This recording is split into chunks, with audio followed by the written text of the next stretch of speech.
Coming up, as Scotland eases restrictions, new measures.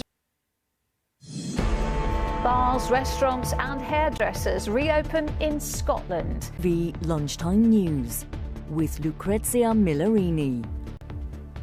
Good afternoon. Bars, restaurants, hairdressers and tourist attractions across Scotland have today reopened for the first time since they were closed to stop the spread of coronavirus.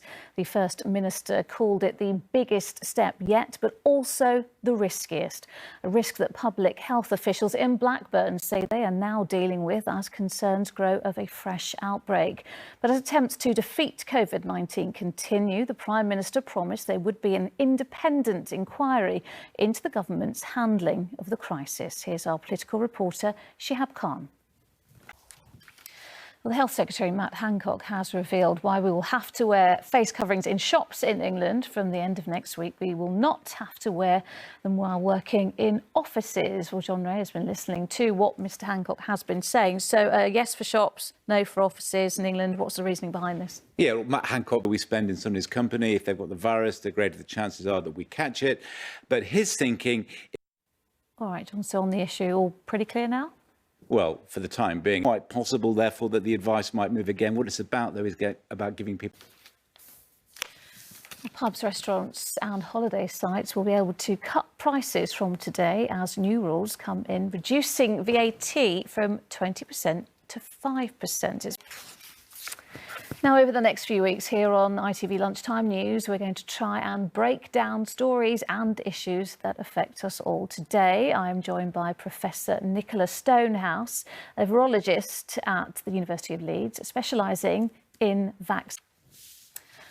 Johnny Depp's libel trial has heard claims that his ex-wife, Amber Heard, who was the antagoniser in the relationship, and that she often goaded the actor. Well, Depp is suing the publisher of The Sun after called him a wife-beater. Juliet Bremner has... A man's been arrested in Londonderry by detectives investigating the murder of Lyra McKee, the journalist who was shot. Now, what do a Scottish Terrier, a Devon Rex cat and a thistle have in common? Birmingham has launched a competition to design the next mascot for when the 2022 games are held there. Children from 5 to 15 across the country have the chance to become the game's official mascot maker. And joining the search to find one is Olympic and Commonwealth champion Denise Lucrezia. Finally, this lunchtime, staying with young people with creative minds, and 7-year-old Timothy Madders from Billericay in Essex. He's concerned Her Majesty the Queen will be getting a bit bored stuck at Windsor Castle during lockdown. He wrote her a letter and sent her a puzzle to help fill the time. And to his and his mum's surprise, the palace wrote back. Faye Barker went to meet him. Oh, Faye Barker there. And that's it. I'm back at 6:30. Bye-bye for now.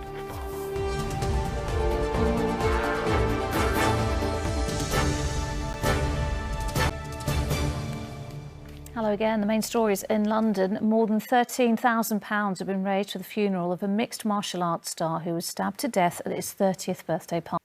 And that's it. We're back at 6. Bye-bye for now.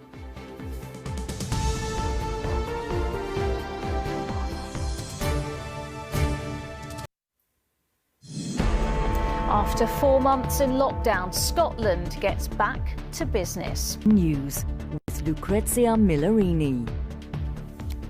Good evening. If you want to go to the pub, get dinner at a restaurant or a haircut in Scotland, you now can after the nation took the biggest leap out of lockdown since March. Cinemas, tourist attractions and places of worship have also now reopened, but the country's First Minister, Nicola Sturgeon, said she remains the most nervous about these latest changes, which she described as the highest risk.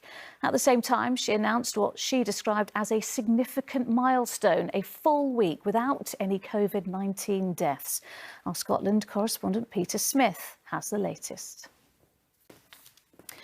Well, Nicola Sturgeon's fears have already become a reality in some parts of England. There is a race against time in Blackburn to contain what the local public health director called a rising tide of cases. This has prompted the introduction of... Well, the local council now has a fortnight to get the message through to everyone in the community and reduce those cases. From Blackburn, Ben Chapman reports. Our health editor Emily Morgan's across the country now taking the lead as they try to stay ahead of the virus. Is this the more effective way? We'll start to see much more local, much more targeted. At the moment, the obvious pattern is that cases do seem to be spiking in areas that have big Asian populations. So it's not just in Blackburn, it'll be even more targeted. All right, Emily, thank you. Criticism of the government's handling of the pandemic continues, and today the Prime Minister finally gave in and agreed to an independent inquiry. But Mr Johnson wouldn't commit to when this would take place. A row has erupted in Bristol over a statue installed on the plinth where the toppled figure of slave trader Edward Colston once stood. The sculpture, erected in the early hours of the morning, is of a Black Lives Matter protester, but the city's mayor said the artist who put it there without permission, and it will have to be removed, as Dan Rivers reports. But first, the pressure on the nation's carers during the pandemic has been immense. But imagine if you are a child looking after your entire family or taking on chores usually done by an adult. Tonight, ITV News can reveal an exclusive survey by the Carers Trust of nearly 1,000 children. More than 10% are spending an extra 30 hours or more a week caring for relatives. Some are missing school and are increasingly isolated as a result. Our consumer editor Chris Choi now on the young carers deserving of more care themselves. The first flights from Britain since lockdown are now arriving in Greece. The travel ban, which remained in place longer for UK travellers than other Europeans, has finally been lifted. Once there, visitors will be subject to random coronavirus tests at the airport. Our Europe editor James Mates reports. The actor Paula Tilbrook has died. She was best known for her role as Betty Eagleton in Emmerdale. And finally, the harsh realities of business can be a bitter pill to swallow, particularly when you happen to be 5. Ask Harry Clare, who has a tiny stall outside his family farm in Worcestershire. Well, customers usually pay into an honesty box for his wares, but some not so honest passers-by took it and his entire stock. Well, his story, shared on social media, caused quite a storm. Stacey Foster now on a bitter-sweet tale. Sure it will, with a tidy profit. That is it for now. Nina Hossain will be here with news at 10, but from me and all the team here, have a great evening. Bye-bye.